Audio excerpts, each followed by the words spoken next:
From CASSIUS for Eiffel TV in association with Macklin's Gym Marbella. We're in Manchester again today, this time to announce a huge world title fight on July 18th, high stakes. Anthony Crolla will not be retiring, will be returning to the ring. Sneaky, sneaky you. Hey. Kept everyone guessing. That was hard work, that press conference. I didn't, you know, everything's happened so quickly, you sort of bury your head in the sand and just graft to get in the world title shot. And then when you start talking about it and you're sitting next to Anthony, you know, I was almost welling up, and you know, and then you passed to Anthony and he was in bits, wasn't he? It was probably the most emotional press conference I've ever had, without doubt. And I'm so pleased for him, you know, everything he's been through to deliver him this world title shot. You know, fate throws up some funny things, and just because you're the nicest guy in boxing like he is, doesn't mean you're going to win a world title. But I think with 20,000 people in his home city behind him, I think he can do it. I know sometimes people think you're a bit of a knob and whatever, and have a go at you and give you a bit of stick, but to be fair, right, and this ain't just me, I don't have to, you know, you off or anything, but Crolla, you get Crolla a world title shot, that happens, and I remember you going, the old George Groves quote, everything happens for a reason. Yeah. You believed it was fate, not in a good way, obviously, health's more important, but then come the summer, he's now fighting for a world title again in his home city, and not saying everything does happen in a reason, because we wouldn't wish that upon anyone, but it has a chain of events has led to July 18th and hopefully him becoming world champion. Yeah, I mean, I remember when I first got in the shot against Richard Abril, and we got the contracts through signed, I drove up to Manchester with the contracts to see him and Joe Gallagher, and I hadn't told him that I got it signed. I just put it in front of him, and I remember his face just literally welling up, and the grin, and I thought, he's like a 13-year-old boy, and that's, you know, forgetting all the shit that goes on in boxing and the stick and this, oh, that's a shit card, and you know, to get that kind of feeling for delivering for your fighter means everything.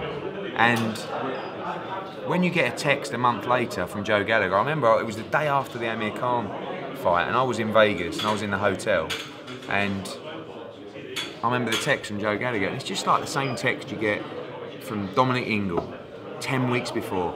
Kel's been stabbed in Tenerife. This one said, Anthony's been attacked by burglars, he's got a fractured skull and a broken ankle. And you're sitting there thinking, he's fighting for the world title on January the 23rd. And then you look at the text again, you think, is he going to survive this? Is, you know, and boxing's got a way of just kicking you in the nuts, you know. But boxing's a great leveler. You know, you have the night of your life, and then 3 weeks later, it all comes crashing down. So from there, you know, obviously he's seen, you know, Derry then get a shot at Abril for the world title. You know, which you're always pleased with people, but of course there's got to be that feeling of, that could have been me. And then obviously that fell through, and the whole thing's just been a mad roller coaster of events. You know, all the scans that he's had, the MRIs, not just his head but his ankle, and you know, he's had to really overcome a lot. And then when the opportunity came up with Perez, this was probably, I guess, a month ago now, this has been going on, or just after the Derry Matthews fight.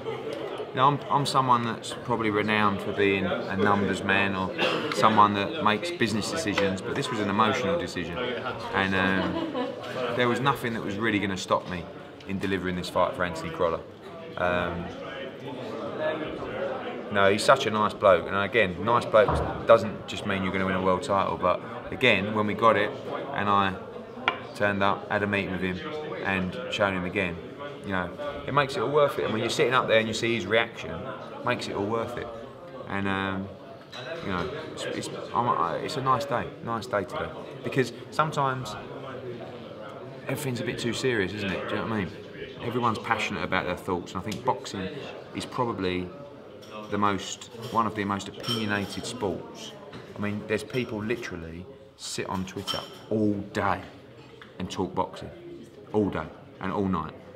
And you know, when you talk about, you know, when you speak to Sky Sports and you talk about, you know, their digital content and what gets the most comments and opinions and views online, particularly, boxing's right up there, and it is very topical. And sometimes we do, you know, I'm waffling off a little bit, but it's no, today's made me feel really good. Right, let's find out some facts. Yeah. Did you have to pay a lot of money for Perez to come over? Yes. How much? I can't tell you that, am I? But listen, Darlis Perez had a result. Yeah. You know, he become the world champion, and he's in a great position because there's everybody and his dog trying to get the fight with Darlis Perez, and we got it. So the answer to your question, obviously, is yes. Yes. Is there a rematch clause? Yes. Okay. What is the situation regarding? I say there's a rematch clause, but also, you know, co-promotional option with Gary Shaw. So, you know, there is the opportunity to look at other fights. Right. But you know, one of the options will be a rematch. But you know, there's lots of things that happen. I mean, Kevin Mitchell beats Jorge Linares. What a fight that is! Mitchell against Linares. You know, I mean, you've got Terry Flanagan fighting for the world title, probably late summer. You know, you've got Derry, he's the interim champion. So brilliant. So you've got Luke Campbell, you've got Tommy Coyle. What a time for the British lightweight division. Where does Richard Abril fit into this? I believe Abril's going to move up in weight to light welter. If not, maybe he fights the winner of Crolla against Perez. And as Derry Matthews is interim champion, what position does that leave him in regarding to Perez and Crolla? I mean, I'm sure he'll be getting a shot, or he'll be a mandatory at some point in the future. That's generally what happens to the interim champion. So, listen, if we beat Darlis Perez, no problem doing a Derry Matthews fight if he's the mandatory.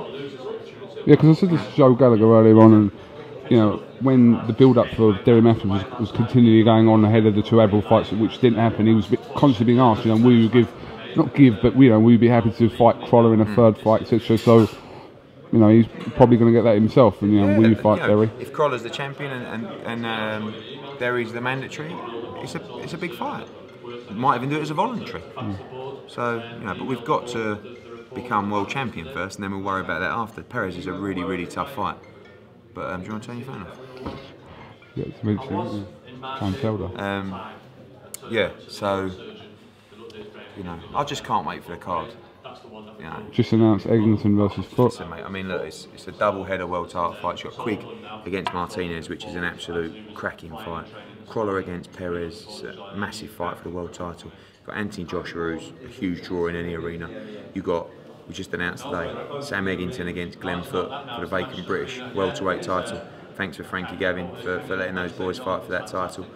You've got Chris Jenkins against Tyrone Nurse for the British light welterweight title, plus 3 or 4 other fights to be announced. So it's a massive card on July the 18th.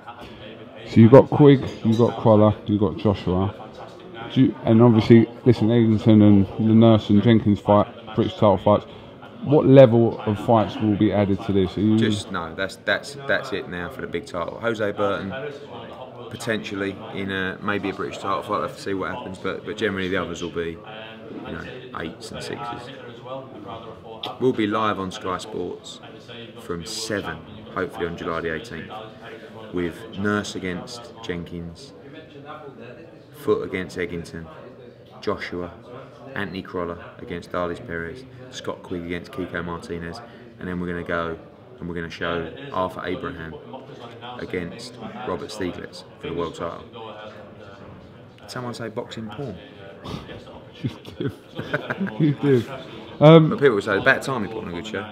There's another one on May the 30th as well. May 30th is a good show, and July 18th is a good show. They are good shows. Mate, May the 30th is an obscene show. Okay, let's hope it delivers. I believe it will. Do you? I hope so. They've got tough fights, I'm not going to lie. Yeah. Gradovic and Linares well, there's 2 aren't pure monks. 50-50s for world titles. Brooke Gavin, domestic world title for the welterweight division. When was the last time 2 Brits fought for the world welterweight title? And Joshua Johnson's going to be very exciting. I think build up maybe more than the fight. But when are you going to announce any news on your Liverpool card on the 26th? Friday. This Friday, yeah, we were supposed to have a press conference tomorrow, but to be honest with you, we've done 2 back-to-back press conferences. I've shared a car with you for 16 hours at least. I can't do it again tomorrow. Mind you, you're not around at the weekend, are you? No. Going to Brighton. James is. Going to Brighton. James going to be. James should do some work anyway. He's had a week off. I agree. All right, Eddie, and thanks for coming to IFL TV. Any other little snippets you want to chuck in? No, just gearing up. Liverpool on Friday. And then heading out to, might be making a big announcement early next week on Monday. and then heading out to Boston on Tuesday to watch James DeGale become the IBF super middleweight title against Andre Durrell, live and exclusive on Sky Sports. The ring walk for that will be about 9:30. Okay. Who's in the undercard? Good question. Spike O'Sullivan. We is know on the that, undercard. yes. I'm not sure if they're adding another fight as well. At $3.1 million purse bid, I'll be surprised if there's anything on the undercard. All right, Eddie-Ann, thanks for talking to us, and we'll talk to you soon. Thank you. And a message to the fans out there: get behind Anthony Crolla and support him and this card. And enjoy the run of events coming up. Take the rough with the smooth. This is a great card, and see you soon. Thank you.